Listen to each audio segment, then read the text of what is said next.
Welcome to the kitchen. It's time. Did you know that this meal is called eru in Daddy's got the Cameroon flavor, and gonna lead Afang the soup in way. Nigeria? Okay, welcome to another session with Danny. Today we are going to be cooking eru and I'm going to be using a lot of proteins. So here we have beef, goat meat, we have cow skin, we have dry fish, fresh fish, and we have vein, which is also beef vein. This one is beef, is vein, and it's from the cow. So now I'm going to go ahead and cut my meat into smaller pieces. What I do is I make sure I separate the meat according to their how tender they are.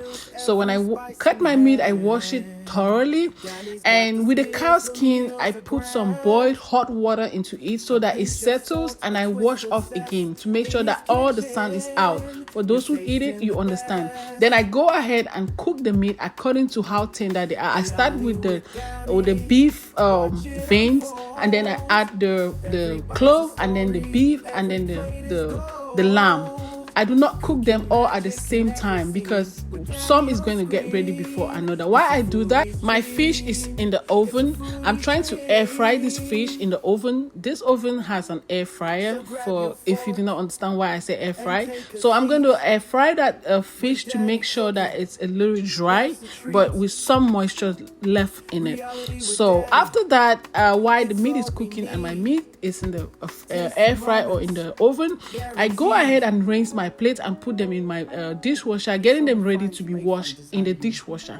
I don't want to do this plate with my hands because I needed time to keep on cooking. So I just clear my cooking environment. Now I'm putting hot water, hot boiled water in the dry fish so I can debone it easily. So what I'm going to do is just let it sit for like 10 minutes, and then I will debone it to make sure that all bones are out. I have kids, so yes, I have to make sure that there's no bone in it. Then I go back ahead to check what is happening with my fish, if it's getting dry, and if it's not, I keep it back and I continue with the cooking. So at this point, my meat is almost getting ready, and what I want to do now is, because I have red meat in here and I really do not want to eat the red meat the way it is, I'm going to go ahead and take it out and put it also in the oven to get dry. Yes, I like it that way to reduce some of the moisture in the meat and to prevent myself from getting gout or any other diseases that comes with a lot of red meat. Yes, so you all know a lot of red meat is really not good, but as a lover of meat like myself, I have to do everything possible to make sure that I eat meat. Trust me when I say I love meat. I love eating meat. So after I put the meat in the oven, I now go ahead to check on my pot cooking and also add other meat that I'm supposed to add into the pot. So here I am adding the cow skin into the pot, which is also called pomo or kanda. I give it a little stir to mix it with other meat, and then this is my dry fish. I have deboned it after sitting for like 10 minutes in hot water. It's so easy, this process. And then I go ahead now to wash my eru. This is eru or afang, and when I do wash it, what I do is add warm water into it. This is not hot water, this is warm water, and this is going to stay for like 10 minutes again, and I wash and rinse it and let it to settle or dry or drain. Then I go back to check on my fish in the oven, and at this point the fish is ready, because I do not like the fish too dry, and that's why I stay away from buying dry fish in the store. I love my fish still moist, dry but still moist. So what I'm going to do now is debone the fish as well. Take out all the bones, because yes, I have little kids in the house, so I make sure that they are safe eating this meal. Look at how juicy this fish looks, and this is the same reason why I love to smoke my mackerel and debone it by myself, and I do this only when I want to use it. I really do not like using mackerel that is smoked in the store, or that is stale, or that has been smoked for so long. I love it fresh and tasty, and that's why I buy the fresh one and I smoke it myself when I want to cook. So after I'm done with this process of deboning, I go ahead to check on my boiling pot in the fire to make sure that everything is going good. And then I go ahead to add some pepper. So this is pepper.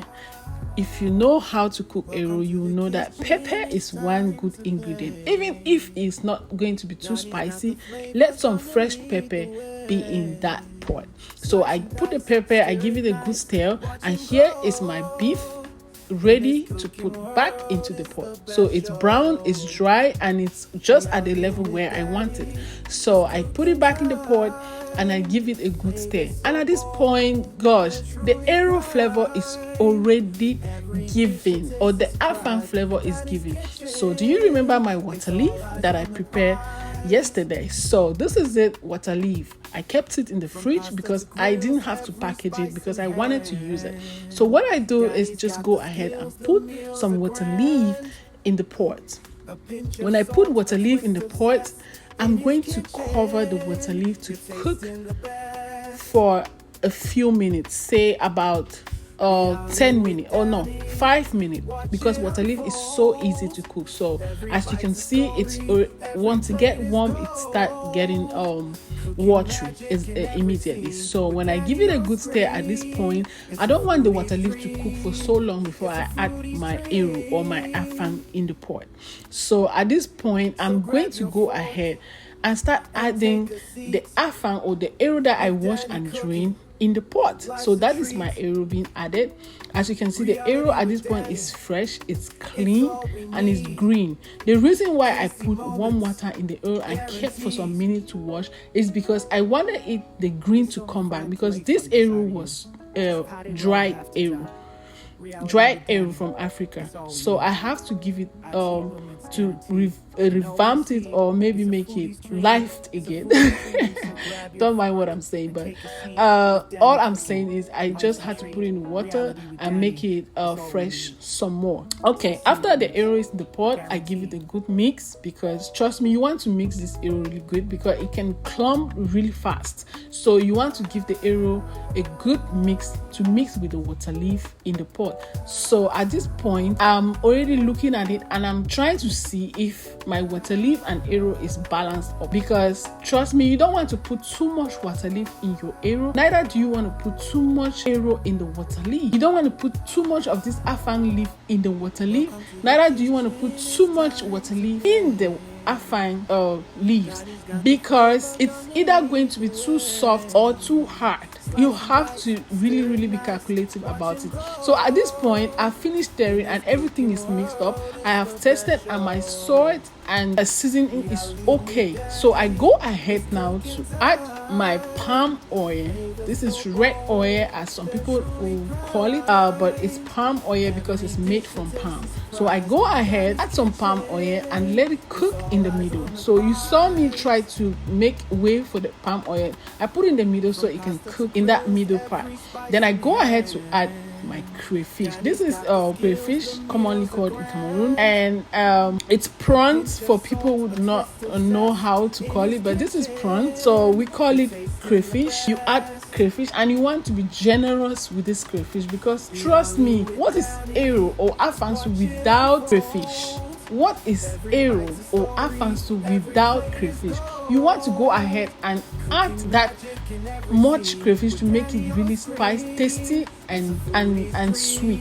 Okay, so at this point I'm just looking at it and everything is getting ready, and I go ahead again to add more crayfish, because trust me when I say, when I want to spoil my eru, I do spoil it with a lot. Now I add a little bit of seasoning because I tasted it and it wasn't really at the point where I wanted it to be. So now at this point my eru is almost getting ready, and trust me, my house smells already so good. Now it's just to give it a little stir and everything is ready. You don't want to overcook your eru because it will get to draw or start getting bitter.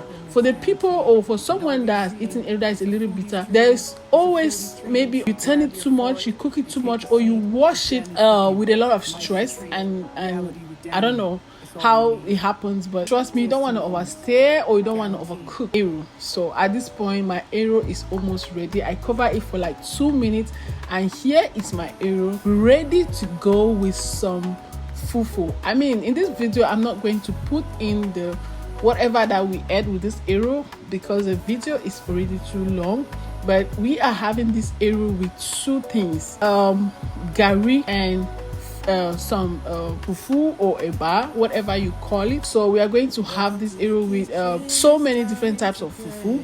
Gari, you can have it with gari, you can have it with plantain fufu, you can have it with pounded yam, you can have it with water fufu, and all the likes. Whatever fufu that you like is perfect. So now I go ahead and just taste it, and trust me, it was tasting really delicious. This eru is out of this world. So thank you guys for watching, and if you haven't subscribed to my channel or to my page, please go ahead and subscribe so that you have to follow, so that you can watch other videos that I will be posting in the future. Thank you so much for watching.